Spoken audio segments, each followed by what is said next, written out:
So what I'm going to do is I'm going to go ahead. So we are now officially recording. All right.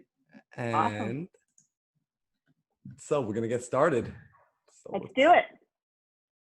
Okay. So hi, everybody. My name is Marlon Johnson. Today, my guest is Sharane Dorrah. Let me start by saying that she is a total badass. Sharane is a real estate broker, investor, and entrepreneur. She's the founder of Peskys, which is an odorless, environmentally friendly insect repellent clothing line that is extremely fashionable. And if that wasn't cool enough, the company itself is also very mission driven. So they work with some amazing sponsors and donate parts of their proceeds to support diagnostics and treatments of vector-borne diseases. Sharane, you always have this sunny disposition to you. And if someone were to take a look at, let's say, your social media, I'm sure they would get this sense that you're a world-class jet-setting superwoman without a single trouble in the world. I wish. That would be awesome. Yeah. Yeah. So, I mean, we met in Arizona in person a few weeks back, and you started to tell me a little bit about your personal story, and it left me just absolutely speechless. Like, I didn't blink for about 30 minutes. My jaw was open. Would you mind sharing your story again with people so they can get a better sense of who you are and where you're coming from and understand a little bit more deeply why you do what you do? Sure. Gosh, how far back do we want to go?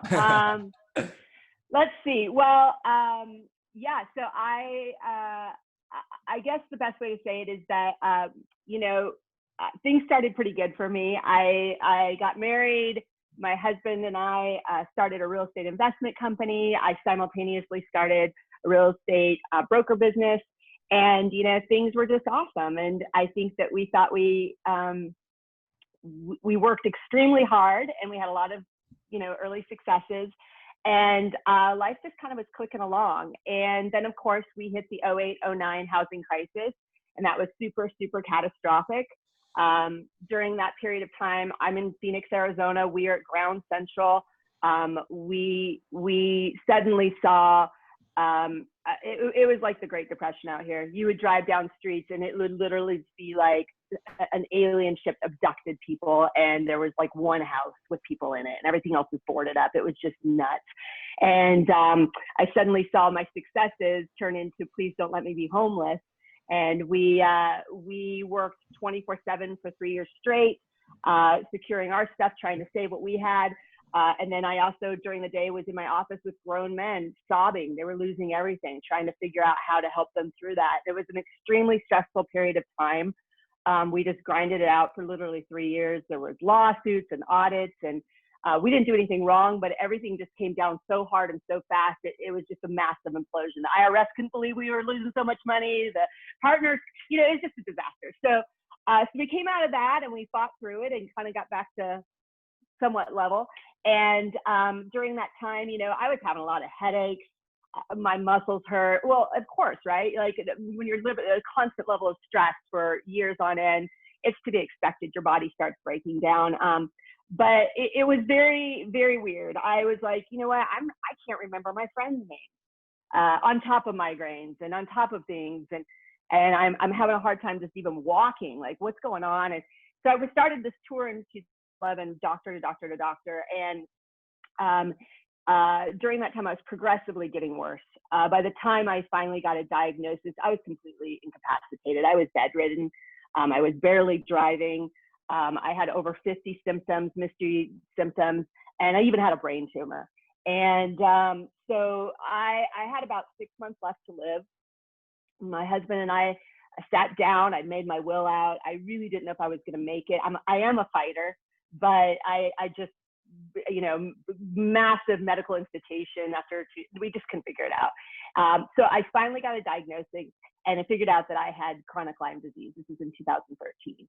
And like I said, at that point, I was very, very sick. So it was like, yay, I have a diagnosis. And then it was like, oh, crud, there's no treatment that's proven. Like there's no proven treatment. The conventional thing is like, let's put a port in you, start pouring antibiotics into your body for the next 18 plus months and see what happens.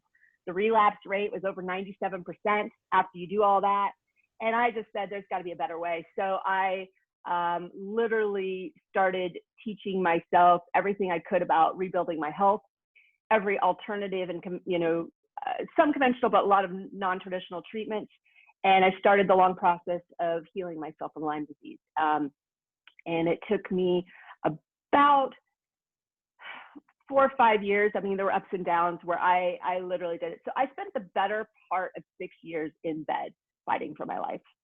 So that led to Peskys. And I don't know if you want me to jump into that or if that's just kind of the backstory, but that's what led me to Peskys and some of the other things I'm doing now. Wow. See, that to me is insane. And that's amazing. You kind of came from this place of just thinking like, wow, like maybe I'm just working really hard. My body's starting to conk out because, I'm stressed. I'm tired. Everyone's stressed. Super stressed, right? Yeah. This is entrepreneurship. This is being a go-getter. This is like, is a part of the game. But then to come and find like, no, like there's actually something wrong here. So much to the point that being diagnosed with 6 months to live, like a lot of people, I think in that position, it'd be very easy to give in and to just stop right there. At that point, 100%. you're justified. No one's going to say anything about you throwing in the towel at that point. Yeah, I agree. And I say, I get calls. We talked about a little bit about this. I get calls from people all over the planet, all different walks of life that are kind of to that point where I was. And they're like, what do you do? And I said, you know what, I'm going to tell you something that probably you don't want to hear, but more than 50% of this is a mental game. Like you have to decide, you've got to decide you are going to, whatever it is, win, overcome, conquer, for me, but at the point where I was so sick and I was like, man, I don't know if I'm going to make it. I was literally going to bed at night, not sure I was going to wake up in the morning. And for hours, it sounds crazy. You can say what you want. I literally would lay in bed and my mantra was, I choose to live. I choose to live. I choose to live. I probably said it a billion times. And just training my mind that I was making the choice that I was going to overcome this thing, even though I didn't know how. And then when I wasn't doing my mantra, I was watching videos. Sometimes it was hard for me to read, but when I could read, I would read. I was doing anything to feed my mind with miraculous stories of people overcoming medical conditions that were seemingly incurable or impossible. I had to feed myself with hope. And so I believe I think that without that, I think you're lost. Sharane, I absolutely love that. I love you for saying that. Like, it's so funny. You're one of my favorite types of people to interview. I'll have questions prepared, but then your energy and where you take things, it's just like, you're at question number 8 and I'm happy. I want to go there. I talk all day long. I got to reel myself in, but yeah. No, this is perfect because this is ultimately what I want people to understand, that, you just said it. You're going to give an answer that a lot of people don't want to hear. They're looking for a shortcut. They're looking for an excuse. Yeah. And the truth is you really do have to grind in. Earlier today, I actually had a gentleman reach out, call me. Love this guy. He's stepping into the world of investment. And he just said, hey, like, I'm crazy overwhelmed and I just don't know what to do. And, like I look at you and you have it all figured out. And I was like, I have it all figured out. Bro, yeah, no, none of us have it all figured out. That's like, we're figuring it out, right? Right. Every day you're figuring it out. It's you wake up and you make a decision mentally each day that, you know what, you're going to take another step forward. You're going to keep pushing. You're not going to quit and you're going to figure it out. You're going to continue to figure it out. Yeah. It's funny because it's particularly, I don't think that I'm special because of my, health. There's so many people that probably have even more challenging things. But one thing I will say is unique about it is just because there is no proven cure. There's no like, oh, you have whatever disease. Okay, here's what we do. You might make it or not, but you're going to do it. And by the way, you'll know in the next 6 months. Lyme, it'll kill you slowly. And people fly all over the world spending tens and hundreds of thousands of dollars trying to chase recovery. And so, you're guinea pigging. You're like taking that treatment for 3 or 4 months, trying to figure out if that's working, going a different direction. I was taking over 100 supplements, daily IVs. And that's why I say it's a mental game. You had to get up and go, okay, I just spent the last 6 months doing this. I don't know if it worked or not. We're going to do this. And then it takes discipline. You know, my diet was regimented. It was like, all right, I have to attack this mind, body, spirit, you know? So the discipline of, I will choose not to eat sugar. I won't even have ketchup. I won't even do that for the next 90 days. Like, we're going to go so hardcore because I like, it's go time. Like, if I don't make this work, I'm out, you know? So. I absolutely love that. So before we move on from this topic, I want to ask you, what were some of the things that you used in order to train your mind, train your brain, and feed that part of you, feed that energetic, spiritual, The mental intellectual piece. side? Right. Yeah. Okay, so I was in incredible pain, as you know. So for me, I chose not to take any traditional pain medication because I knew this was a long haul and I was really worried about creating an addiction from it. Not because I wanted to have an addiction, but I just knew I was in such pain that would be something that could happen. So meditation was a huge part of it. You know, breathing meditations. For me, at some point, even that was hard to do. So I would put in, it was almost like chanting music. I know that doesn't work for everybody, but for me, that repetition and that sound vibration really helped my body calm down. With Lyme, your nervous system goes offline, so everything's tremoring, shaking, you have a lot of anxiety. So that really helps me center in. The second was, like I was saying, YouTube was my best friend. Like, you know, you name any motivational, positive person that's overcome something, I've seen their video. Books. Like I said, I sought out stories of miraculous healing. I sought out stories of people that should have died, they didn't. What did they do? And you know, and then there's a book, and I can't think of his last name, Mitchell, W. Mitchell. Can't remember the last part of it, but it's not what happens to you, it's what you do about it. And I must have read his book. It's an old book.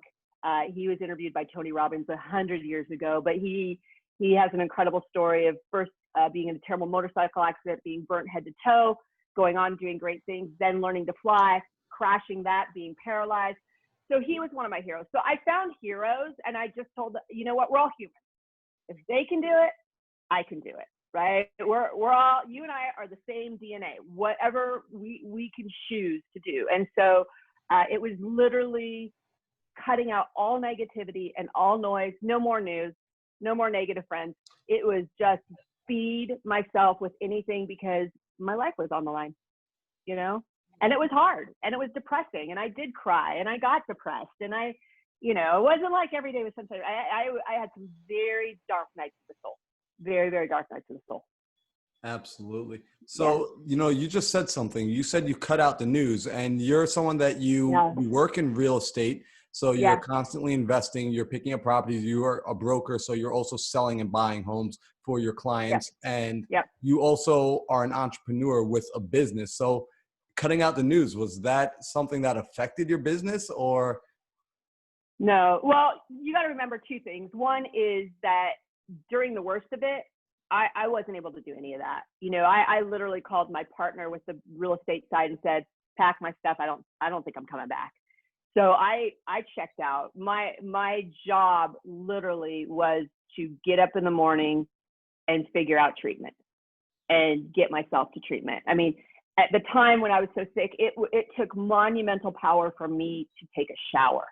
It took monumental power for me to, during some periods, I couldn't feed myself. My husband had to make my food for me in the morning, come help me. So I was not functioning as an entrepreneur during a period of that. And I'm very fortunate that I had a husband to help support me.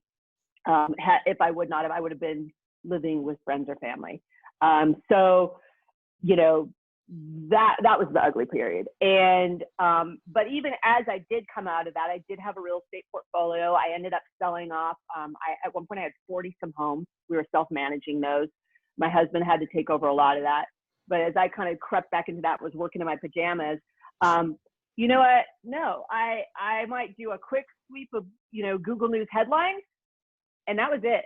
It just literally, what I learned was that the world moves on, and things we think are important, sometimes at that moment, they're just not that important. And real estate's real estate. And yes, I needed to know the state of the union, but that could be a quick bite of data.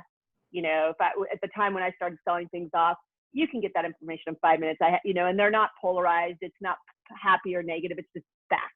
So I'd be like, okay, here's what's happening in our market. Boom, boom, boom, boom. Here's what I'm going to do. Out. So to this day, I don't consume a lot of news. I'm not ignorant to what's going on in the world, but I don't get sucked into it. Right. And I think that's an important note or an important takeaway for a lot of people to recognize. It's good to be informed, but ultimately really be careful of what you're taking in, because it does affect you. It does play a role in your energy, huge. All your decisions, what you put out and how you see opportunity will be affected heavily. And if you're taking negative in, you're putting negative out.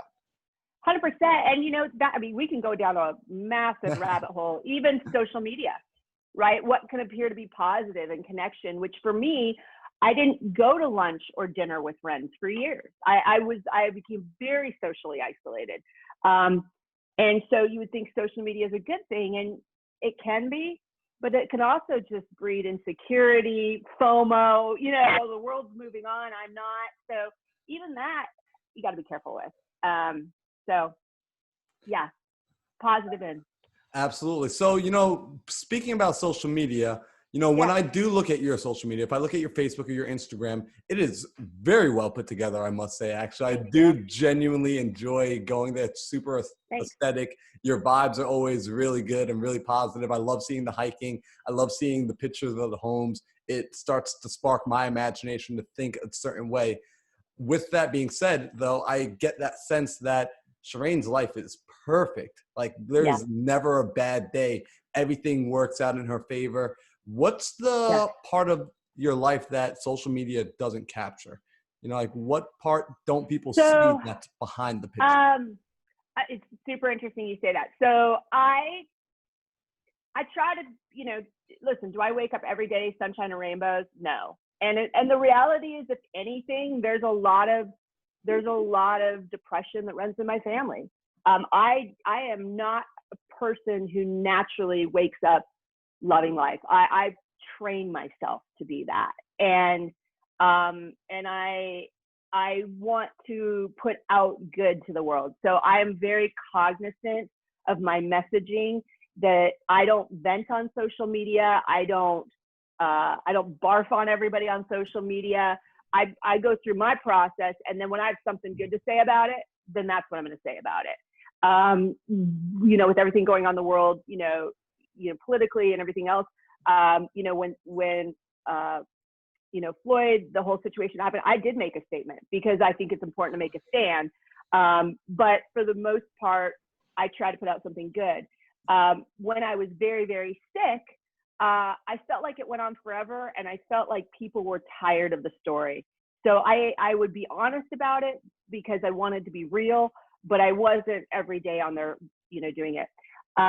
So I think that, social media is a funny thing. Like I try to use my platform as a source of optimism and hope. Some of the stories about the bad days, or some of the treatments I'm doing that are hard, or if I just, I still treat to this day. If I have something that I do share that, I typically share it on my stories. And I use that to just be like, hey, it's not my best day, but here's what I'm going to do about it. Because I think that's the part of story people need to know is, yeah, I'm not alone, but what do we do to get ourselves out? And so even if I'm not out, I'll say, this is what I'm doing today. Systems down. I'm giving my body rest. It's not awesome. Tomorrow's a new day, or whatever. I don't think there's any right way to do it. That's just kind of how I'm doing it. Hey, you know what? I absolutely love it, because when I do scroll through your social media, and I do click on the pictures, I do notice that you have long captions, and they tend to be very thought out. And I appreciate that, because ultimately you're recognizing the fact that you do have a platform, that people do come and people do read and people are actively engaging. And some people, we're going to only look at the image and capture all the information and data we need from just the image and keep it moving. And some people are going to read the words. And some people, like you said, are only going to visit the story. And it's good that there's a place where they can capture more perspective on the entire image that is Sharane, on the entire person, and have this understanding like, oh, wow, she does also have down days, but Yeah. she still And I think you pushes see some through. of that in there. I've kept some of those images in there. I've got some images in there of me in the hospital, you know, if it's during awareness month. I mean, but and I'll also say this, you know, social media, as I'm coming out of this chapter of my life, is something that I'm playing with too. You know, I take breaks from it. I don't have a regular practice with it. And I'm still finding my way with it. So, you know, what that's going to turn into, we'll see. I don't know. Nice. So let me ask you now, when it comes Yeah. to Peskys, when you were starting that, Yeah. the driving force behind it, was it you battling your own fight with Lyme disease? Yeah. I was very, very sick still when I started it. So, what happened was I actually finally got to a point where I could get on an airplane. My best friend lived Wow. in Boulder, Colorado, and she said, "Come out." I hadn't seen her in 3 years. And I said, okay. So I got on a plane, went out there. I love being outdoors. Nature is my happy place. And so we went for a hike, which was really more like a walk because it was very difficult for me. And there was deer everywhere. And I was like, oh my God, I can't get reinfected. And so at the time, I was still very fragile. Any sort of toxin on my skin made me sick. Bug sprays made me sick. And I thought, gosh, why doesn't anybody have like a clothing or something you just put on and it just keeps the bad stuff off? And like, I would buy that. And so I got online while I was there, was researching it, and like, it did exist, but it was mostly like hardcore camouflage safari wear, you know, stuff like that. And I was like, ugh. I mean, I might be sick and I don't want to die, but I don't want to look that bad. So it's just not me. And I joke about that, but I was like, this little light went on in my head, and I was like, huh, like this is the fastest growing infectious disease on the planet. Like more people are dying of this than breast cancer, and we don't have something like this. And so what it started as an idea. Candidly, I needed something positive to focus on. I just did. I was starting to get to a point where I'd have days where I did feel a little bit better, and it was not feasible for me to plug back into real estate because I was so inconsistent. I couldn't commit to people that tomorrow I could be there. And I just thought, I'm going to play with this. And so Peskys was born out of an idea of providing something that I thought could be in the marketplace and people like me might want, but also to raise awareness. Because what I knew was if I had been aware and diagnosed and figured it out 2 years earlier, my journey would look very different. So it became a hobby that was as much to fill me up and create purpose of my situation as it was to create a business that was, you know, a thriving business. Wow, that's awesome, because I was taking a look at the website today and Yeah. I was just like blown back. I was like, wow, that clothes, it really looks good. You know, it's like an athletic kind of fit where you could go out, you Yeah. could do yoga in it, you could go running in it, and then it double serves the purpose of, oh, it's also an insect repellent. I don't have to worry about mosquitoes. I don't have to worry about ticks. Yeah. And it seems so common sense now, like, yeah, that's a killer idea. But to Yeah. know that no one did it. So when you were getting started with that, what really kind of gave you the thought that like, yeah, like, did you plan on making it big, or was it just supposed to be a little side gig where it's like, you know, this will just be for fun. It'll be my own thing. It was, I mean, don't get me wrong. I would have loved to have been on Oprah. Like that would have been awesome. But that was more about the messaging. I was so, what's the word? It was mind blowing to me that there could be this massively deadly disease that was so pervasive in every state and every country. It was the fastest growing infectious disease. Like I said, more people with that than breast cancer, HIV, like all the things, and yet nobody knew about it. And I just thought, this is mind blowing to me. And I felt like there was an injustice to that. And so as I got more into it and started hearing about people that were homeless because of the treatment and things, I was just like, it just was that part of me that was like, Wow. I've got to do something. I've got to do something. And I thought, well, I'm willing to be vulnerable. You got to understand, like back to social media, prior to all this, I was extremely private. I didn't post on social media. I just went along. My successes were mine. I was very quiet. I don't really like talking about myself. That took some practice. And I just thought, you know what, Shane, you have a responsibility. people will look at you and say, this is this girl living in Scottsdale, Arizona. If she can get this thing, everybody had this misconception that it was people that lived in tree forests and only did hardcore outdoor activities. And it's like, no, you could just be like hiking with your dog or something. And so I just felt like I just had a responsibility to do it. And this is a fun way to do it. And maybe I can reach an audience that wouldn't normally think about it through fashion, through a Lululemon type clothing that, oh, by the way, just happens to be protective. I love that. I absolutely love that, because you add such a human factor to it. I can tell you personally, before you and I talked about it, Lyme disease was never even on my radar. Sure. I never knew what it was capable of doing. I had never met anyone that had experienced it. But now when I saw the stats, I was like, oh, wow, like there's a lot of people dealing with this, and this is an underserved community without a doubt. So to see that you have a brand around it, and that you're also working on getting proceeds from the sales towards helping diagnose and treat this. Because like you said before, there's no treatment. And this is what I found interesting. You told us in Arizona, you actually have something of a home remedy with the bees in your home. I know. I know. It's crazy. Yes. So I treated with all of the traditional, well, non-traditional, traditional treatments. I have an odorless machine. I was doing, daily IVs. I've had literally thousands and thousands and thousands of IV treatments. I've done all of the oral treatment. I did it all. And so I was 8 years into treatment, and hundreds and hundreds of thousands of dollars. You got to remember, this is not covered by insurance. So every dollar of treatment you pay.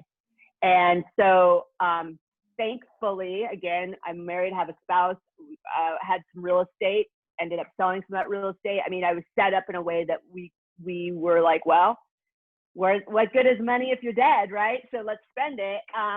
And we spent a lot of it. And I was very fortunate with that. But I got to the point where I was maintaining, and I was like, I've got another 40, 50 years of this. Like, at what point, how do you sustain this financially? My veins were shot. And so I started looking around, and bee venom therapy was something that people who had failed everything else actually saw success on. And not only just saw success, they were able to do the treatment and then ultimately put themselves into a place where they no longer had to treat, which is really unheard of for people with chronic Lyme that are as sick as I was. So I did the research, and I decided about a year and a half ago, let's go for it. Let's start doing this live bee venom therapy. Let's start stinging myself with bees. Why not? Oh my gosh, you're insane. I love it. You know what? When people are like, I would never do that. I'm like, never say never. Right? Wait, right? Wait. When your back is against the wall and you're forced with choices, you'll make choices you never thought you would make, So that's interesting, because to me, you seem like the type of person, when your back is up against the wall, it's fight or flight, and you're going to fight, and you're going to respond to the situation. You're going to figure out something to do. And I find that, a lot of people, they can get there when their back's up against the wall, but I also see few people that even when their back's not up against the wall, they can still tap into that. And that's who you strike me as now. It seems that you've experienced that enough times so that in your day-to-day life now, you don't need to be put in that position anymore. You know how to tap into this energy, how to tap into that power, and come to a place where you can think about what it is you want and make the hard decisions without necessarily being threatened, because you've already been to that place. You've already been pushed to that edge. Yeah. It's funny. I think with health, for me, there were, like I said, there were some dark nights of the soul where I was like, I don't know if I can do this anymore. I started really losing hope because I didn't see other options. And that was probably the hardest for me, is just getting up and going, I don't see an option today. Nobody said to have a solution, but maybe tomorrow's different. Like that was messy and ugly. And like I said, I don't want to sugarcoat that and be like Sharane's superhuman, because was I suicidal at times? Did I played with the idea of assisted suicide. You stay in constant horrible pain for so many years with no end in sight. Those thoughts are normal, I think. And I'm very open about that, because I think that there's a lot of shame around that. I never seriously went down that path, but to say that it never crossed my mind, or I didn't tell my husband, I don't know if I can do this much longer, would be a lie. So I'm not I'm not any, I'm a human just like everybody else, but then there is a decision to be made. And my decision was like, no, we're going to fight. I think that sometimes it's easier to make hard decisions when you're not comfortable and things are hard. I find that today, now that I'm not in that horrible situation and life's a lot better, sometimes making the hard decision when it comes to business, like, oh, I'm just going to grind this out, maybe it's not as easy. Maybe it was easier to make a decision to pick up a bee and sting myself with it when I was like, it's either this or nothing, So I don't know. I think that every human's different. I think we all process things differently. But I will say that it's a muscle, and fear doesn't have its hold of me the way that maybe it used to. I know that I can overcome a lot. And so do I get afraid? Yeah. But do I stay in fear? No, I won't stay there. I like that. So I like that you said it's a muscle, Yeah. because that's something I truly believe in. And Yeah. like any other muscle, you can exercise it, you can grow it, 100%. and you can work it so that it's more readily available in way more force whenever you do need it for a dire situation. Yeah. Yeah. So is that something, now that life is starting to be a little bit better, now that business is a little bit better, your health is improving, is Yeah. that a muscle that you still actively exercise every day, or are you kind of riding back on the wave of all the work you've done before up until this point? It's funny. We don't see ourselves the way the rest of the world sees ourselves, right? So things that are easy for me now, I forget are maybe harder for other people. So somebody points it out. So I guess, yes, that muscle has been exercised. I'm not afraid to look foolish. I'm not afraid to put myself out there. I'm not afraid to try something. It doesn't work. I've done that a bunch of times. I mean, not everything was a success. I'm much more confident in me as a human walking into a room. And if people like me, great. And if they don't, great. I mean, that's, it's, so yeah, a lot of those muscles have been exercised. In business, will I make a decision probably quicker than maybe some other people will? Sure. Because I know that you take the information, do the best that you can with it, make a decision, and sometimes it works out and sometimes it doesn't, and that's okay, and so, but do I still have things that are hard? Of course. And my husband and I were just talking about this the other day. I was very stressed out about something, and he said, I can't believe it was in business. And he said, I can't believe this is stressing you out. It's not that big a deal. And I said, that's the beauty of humans. I go, 99% of things that stress other people out don't even move my meter. And this thing, this is stressing me out, and probably most people wouldn't think anything of it. So, yes, I still have to exercise the muscle, always. I love that. It's a daily practice. And I think it's important a daily practice. Right. People need to hear that, because, someone like you, it's very easy. If I don't know you, it's very easy to look at your life from the outside and just, like that guy said to me today, you've got it all figured out. It's all ready, and you just go and you snap your fingers and things come together and you're just so lucky. And no, you also have to wake up like everybody else, and you have to make a decision every single day that you're going to work and you're going to hustle towards your dreams, and 100%. you're going to get back on that journey. The journey's never over. The journey's never over. And I think that, to your point, it's easy to look from the outside and think, well, this is great. And I will tell you, I think we talked about this a little bit. I literally feel like this year I'm to a place of wellness where I'm rebuilding my life. I have a mantra: second half's the best half, and the rest is just a warm up. But what does that mean? It's like, well, Sharane, what are you talking about? Blah, blah. I'm like, well, let's think about this. I used to be a big skier. I was very physical. I'm just now to the point where I can lightly jog, right? Like, a lot of those things are starting all over again. My social circle radically changed. I'm not the same person I was before. I don't have the same interests. I went from the day I got sick, I had friends that weren't married. When I came out of that isolation, they had a 6-year-old. Wow. Like, the world passed by. So rebuilding relationships, rebuilding business. Yes, we had success, whatever. I let my business go. I had 40-something homes. I have 8 now. I am rebuilding that. It's a different market. It's a different process. The things that I built my successes on before are are irrelevant in this market. They're different. I'm having to learn entire new approaches. So for me, I think it's easy to look and go, oh, it's so easy and she's got this busy. No, I am in the trenches just like everybody else, literally rebuilding my life today, very intentionally, I will say, very different how I approach things, but it is in many ways just as hard for me now as it was in the beginning. And by the way, let's just add this, I'm 46 years old, and many of my peers are getting ready to downshift. They haven't had a big road bump. The last decade where I plugged out, they were cranking. They're to the point now where they're ready to go, sit at their ski house or do whatever, or go on trips. And so, there is a part of me that has to fight that, has to say, you know what, that's their journey. This is mine. I'm recreating now, and we all have different paths. So will I say like it's terrible? Of course not, right? Like I have a great life. I do. I have a wonderful husband.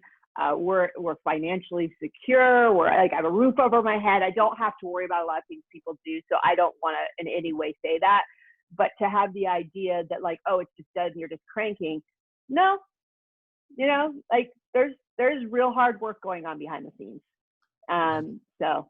Oh man, I love everything you said there. I actually took a few notes about a few things that really stood out to me.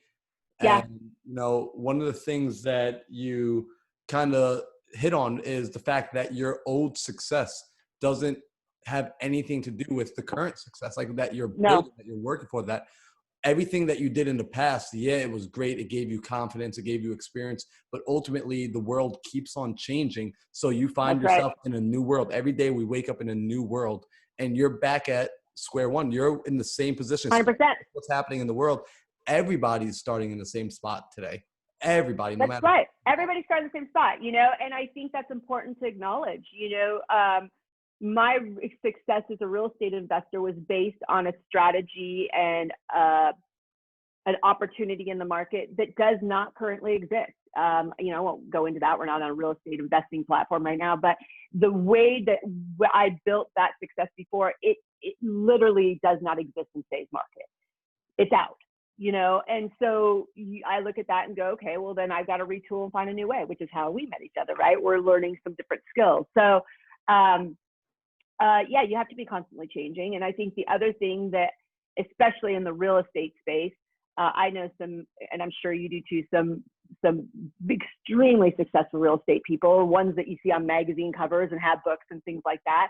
And all of them have had massive up and downs, right? Like I think most of them at some point had to file BK or, like something very bad happened. Like that's just the nature of entrepreneurship for most people.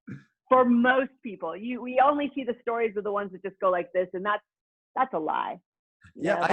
Even those folks, I'm sure there's something in the background that we don't see that maybe they're struggling with, and it's probably something that's internal, because ultimately that's something none of us can ever see. I'm sure there's a feeling of, hey, everyone in the entire world is convinced I'm perfect, and now there's a strange pressure, and I can never show the other side of me and express that and get a true connection with people, because they all assume that I'm just complaining because life is so perfect and I have nothing else to do but right, when it's really an issue. So I definitely agree with you there.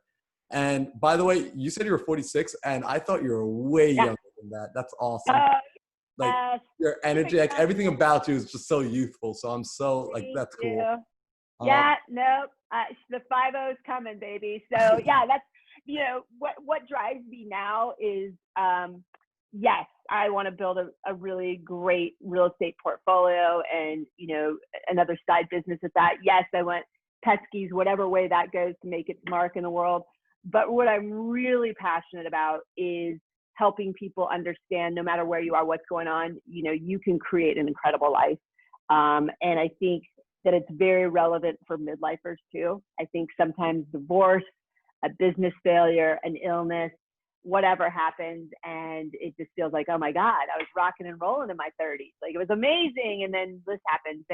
And so I'm not there yet, but one of the long-term visions is to really hopefully create something that people think is interesting and noteworthy, and really talk about that journey from this point on. That's what is kind of in the back of my mind right now.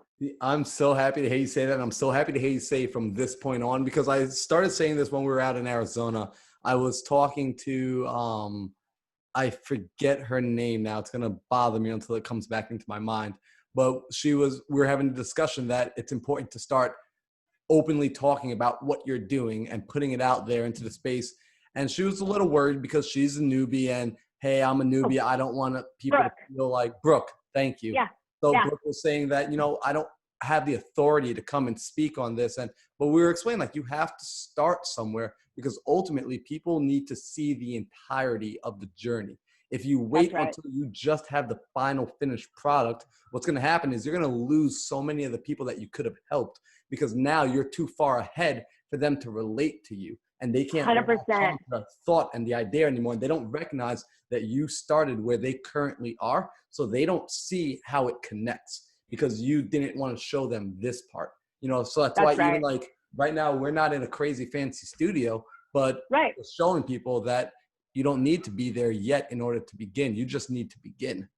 No, and I think that people, as we were talking about social media, like, I'm still kind of figuring that out, because I'm pretty multifaceted. What story is the story that is interesting to people, right? And I think that what I learned was, when I was really in the middle of it and I was talking about Peskys, it really endured people to me. They wanted to connect. They wanted to see somebody that was struggling like they were, but still trying to create something good. And so, I think we all ride that fine line. We want to show people, we want to inspire people. We want to show people the good, but I think that, sharing your journey along the way, whatever is comfortable, is important, because we're all trying to find the humanity within each other. And I know that's the people that I relate to, is the ones that I'm like, oh, wow, they're real, like they've got stuff too.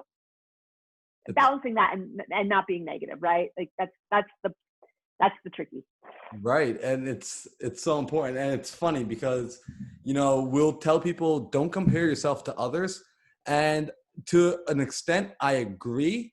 And then at the same time, I think comparison can be used positively if you have a deep understanding of the entire story. So if I now know, like, oh, well, like we look at Pace, for example, right? You and I both know Pace, and Pace is a rock star.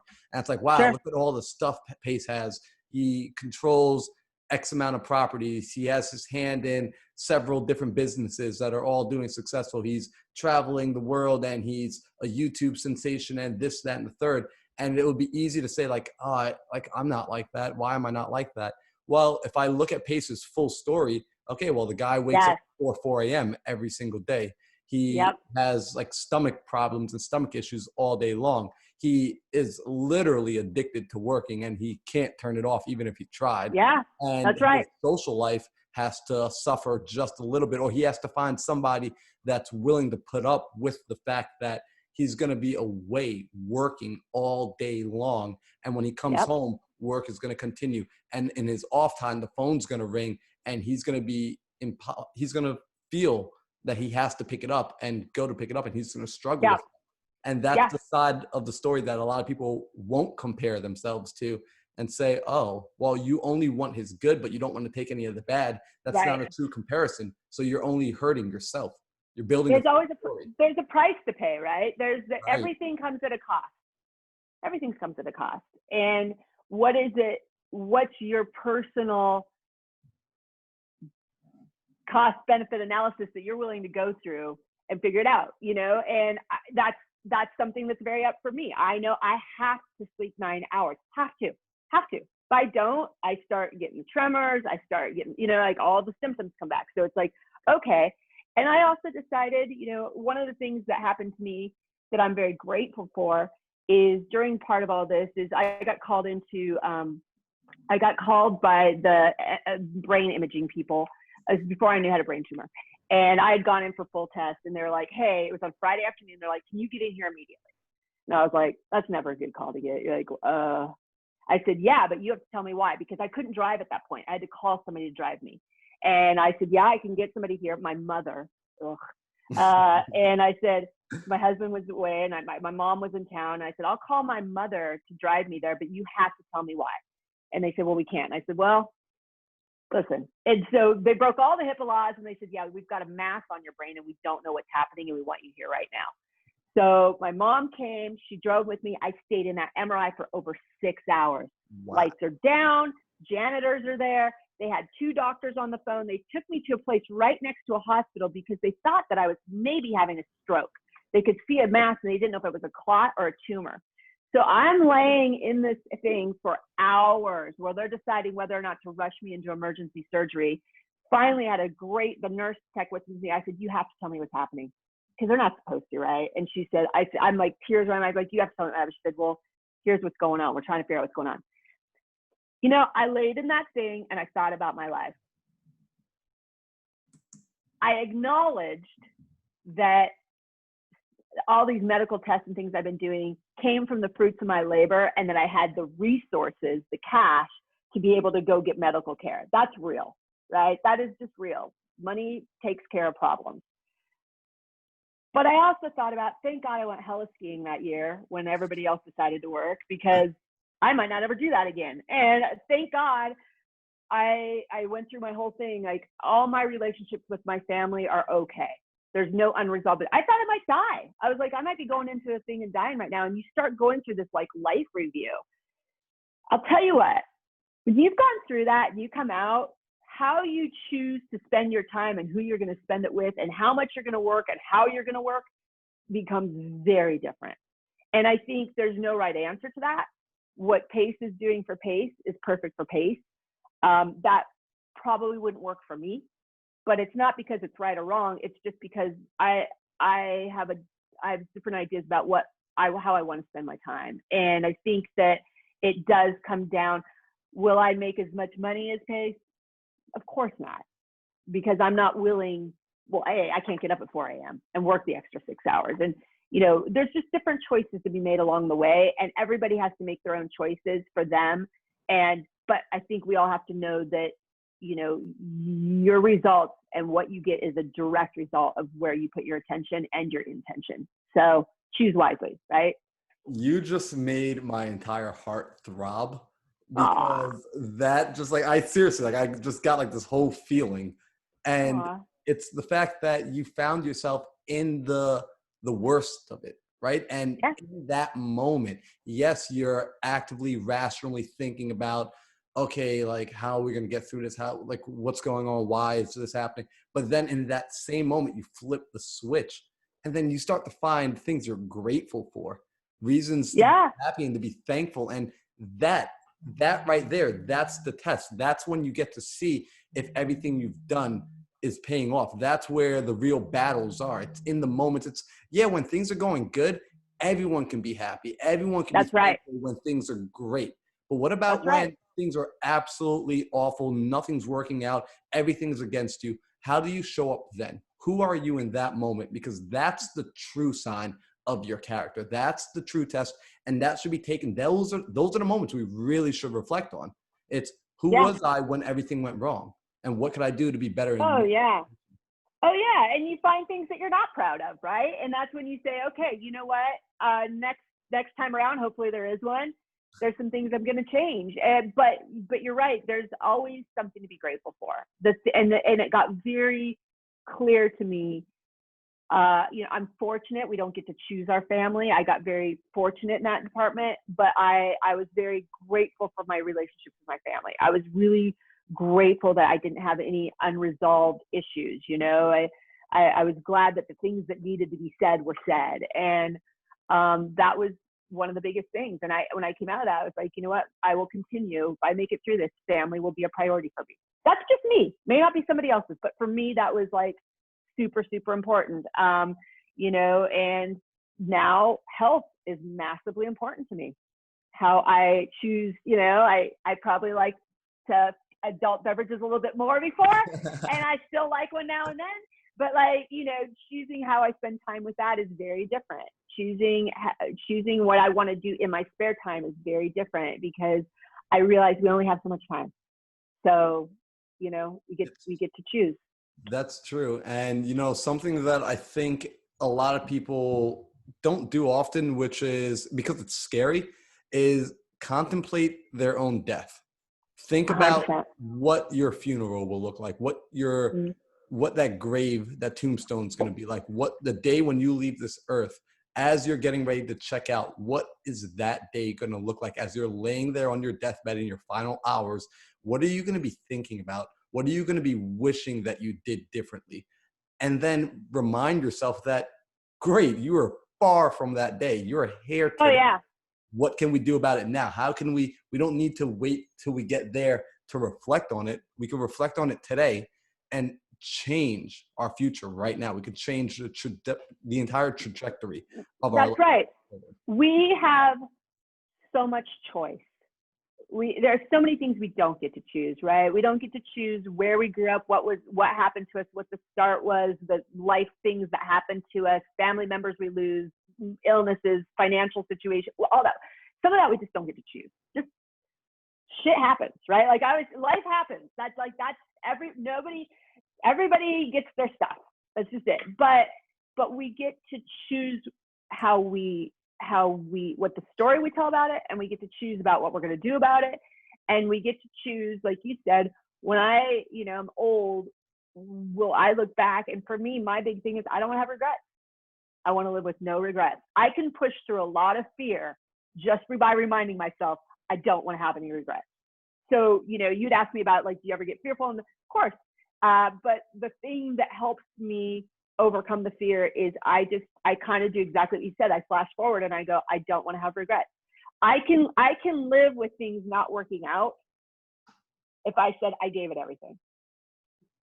That's so true. Okay. You know what? If they don't work out because I just didn't want to do it, got too afraid, got too lazy, got too whatever, that's on me. But if it didn't work out and I gave it everything, then no regrets.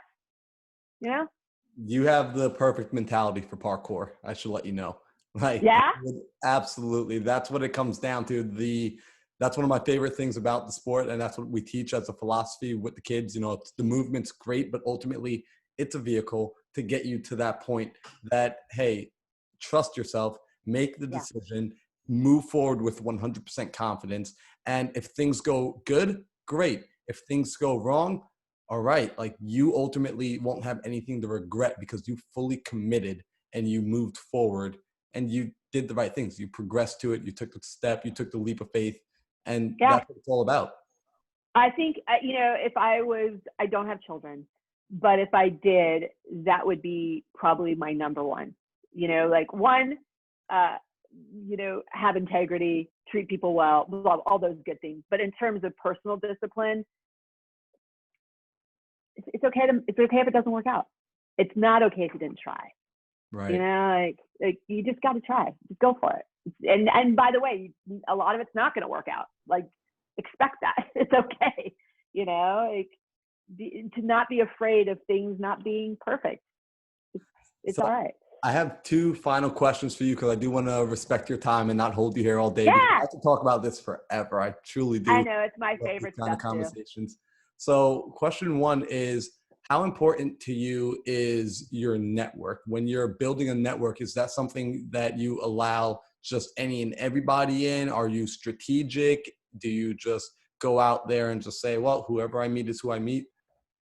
Okay, so I think that movement in anything comes from relationships. That's my philosophy. I'm also very relationship driven, so maybe that's why I tend to believe that. But so I think that your network and your relationships are massively important for anything, whether it's your personal well-being, your social life, your business, all of it. I think that who you surround yourself with and who you connect with is very, very, very important. Am I intentional about it? Yes, in the sense that I know it's important, and I choose to align myself with people that have character that I think is worthy of my connection. So I don't care how successful somebody is. I will not partner with them if I don't think they have integrity. That's probably my number one. That's extremely important to me. So yeah, I'm pretty thoughtful about that. I also do think that the world, universe, spirit, whatever you want to call it, has some pretty crazy ways of people showing up. We could talk about that forever too. So I'm pretty open. You know, when I walk into a room, I am not the person that's like, I'm here to see so-and-so and everybody else get out of my way. That's not how I approach life. I walk into the room and I've met some pretty amazing people that had impact on me that maybe nobody would ever think that you would throw us in the room and we would become connected. So I do let the universe play its role, I guess, a little bit. Having said that, things like Peskys, to learn how to cut and sew, have an EPA registered thing, have athletes at Rio wearing to do all that was 100% relationships and me being open, me being humble, me saying, I don't know anything about this world, but here's my vision, here's why I'm doing it. And would you please help me? And if you can't help me, do you know who somebody could? That is the only way I built that brand. And people, I get chills. The people that opened their doors to me, I mean, it was mind blowing. I still get people going, you know that nobody talks to that person. How did you get there? And I'm like, I just said I need help. And this is what I'm trying to do. And good people recognize good intention, I think. And so yes. And this chapter, as I'm building more of the real estate side out, I guess what I will say about this is I look for people that are hardworking, have integrity, and maybe have something that I can learn from them, which there's a lot I can learn from everybody. So that's kind of what I look for. That is so awesome. I really feel sorry for anybody that maybe felt like they couldn't follow this all the way through to the end, because that right there was gold. That was beautiful. That was so perfectly put. That was something I wish I heard when I was 14 years old, and someone really pounded it into my head and just kept repeating it to me over and over and over again.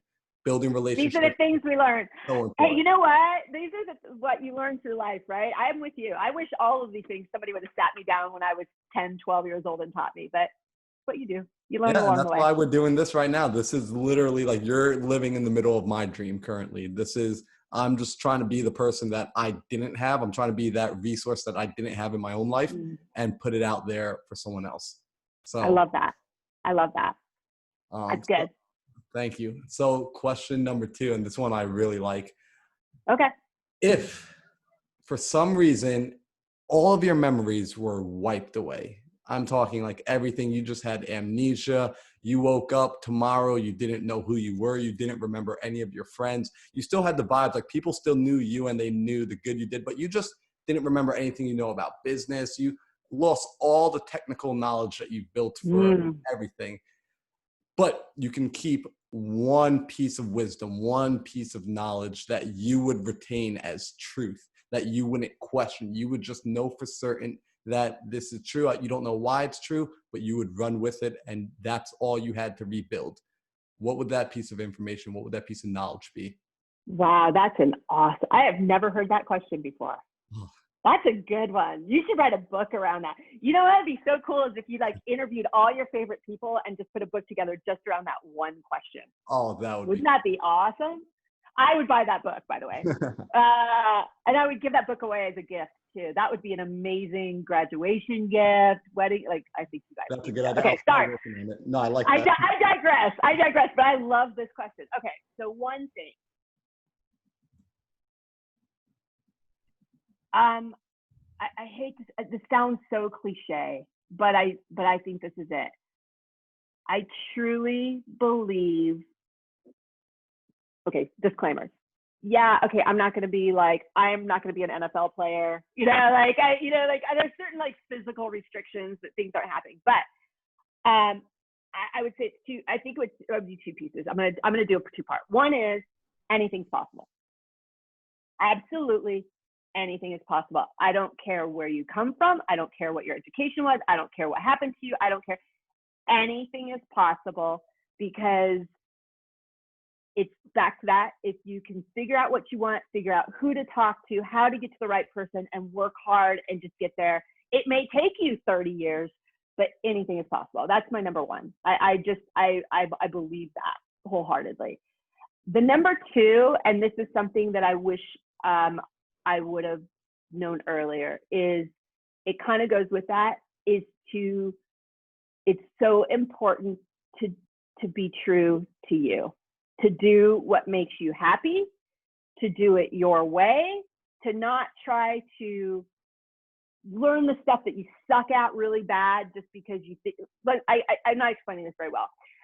This is something I learned. I was under the impression that if I wanted to do business and everything, that I had to not rely on the things that came easy to me, which is connecting with people, being out there, problem solving, be a visionary, see the big picture.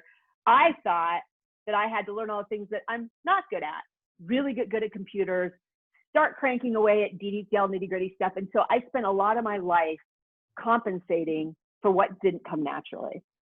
And what I would say now is bag that.